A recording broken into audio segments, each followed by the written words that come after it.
नमस्कार मित्रों। आज हम लोग बात करेंगे कि किस दिशा में विवाह संपन्न होगा। अक्सर जो है नेटिव जातक या जातिका या उसके माता पिता ये पूछते हैं कि मेरे बच्चे का विवाह किस दिशा में होगा।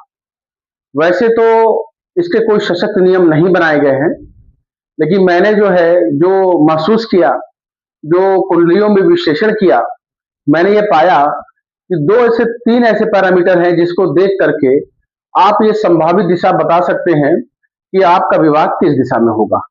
वो कैसे होगा ये मैं आपसे शेयर करने जा रहा हूं और आप बहुत ही आसानी तरीके से ये बता पाएंगे किस दिशा में जातक या जातिका का विवाह होगा। देखिए, मैंने एक बोर्ड पर जो है एक चक्र बना रखा है, ये घोरारे, ये आपका जो हॉरोस्कोप बना रखा है।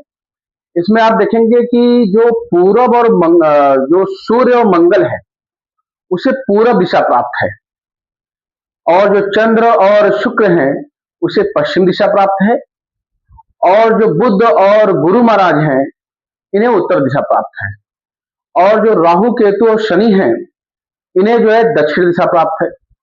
देखिए, सूर्य और मंगल चूंकि गर्म ग्रह हैं, इनको पूर्व दिशा प्राप्त है जहां से सूर्य उदय होता है। पश्चिम में शुक्र और चंद्रमा को दिया गया है, ये जल की राशि है, जल राशि है, ठंडी राशि है। गुरु और बुध जो है, जो समय पड़ने पर शीतल भी होते हैं और सत्ता पड़ने पर थोड़े से गर्म भी हो जाते हैं, इन्हें उत्तर की राशि दी गई है। शनि राहु केतु जो कि काल कर्मा माने गए हैं, और राहु केतु उनके जो है शिष्य माने गए हैं, उनको दक्षिण की राशि दी गई है। अक्सर लोग दक्षिण साइड से डरते हैं, तो शनि राहु केतु को दक्षिण साइड ही दिया गया है। अब कैसे आप देखेंगे कि आपका विवाह किस दिशा में होगा।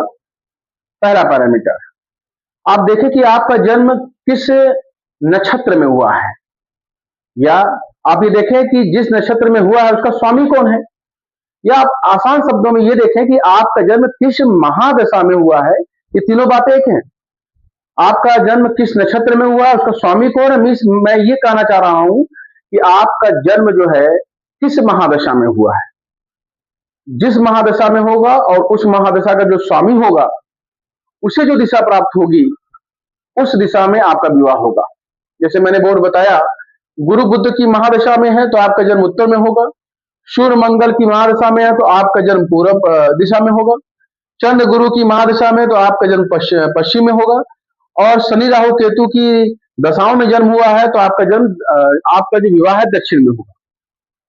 दूसरा पैरामीटर यह है कि सतवां भाव, ये जो सतवां भाव, हर कुंडली में सतवां भाव जो दाम्पत्य का होता है उसका राशि स्वामी कौन है, वह कौन सा नंबर लिखा है।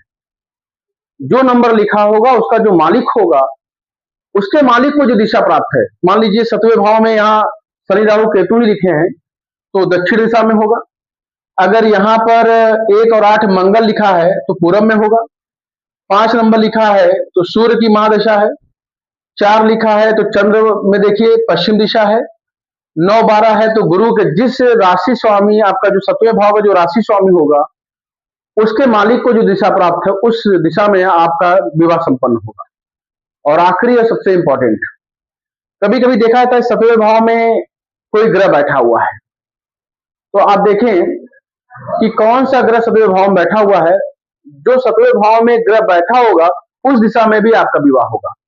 अब आप कहते हैं कि सतवें भाव में मान लीजिए 4-5 ग्रह बैठ गए तो मैं क्या करूं। तो ध्यान दीजिएगा कि अगर एक से ज्यादा ग्रह बैठ जाएंगे तो आप इसको कंसीडर नहीं करेंगे।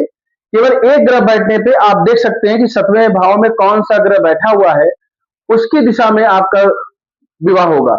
एक से ज्यादा बैठने पे भ्रम की स्थिति होगी, उसको छोड़ दीजिएगा। तो जो मैंने पहला बताया था कि आपका जन्म किस महादशा में हुआ है, उस मालिक को जो दिशा प्राप्त है उस दिशा में आपका विवाह होगा। और दूसरा है सतवें भाव में कौन सी राशि उदय हुई है, सतवें भाव में जो राशि लिखी होगी उस भाव में आपका या उस दिशा में आपका विवाह संपन्न होगा।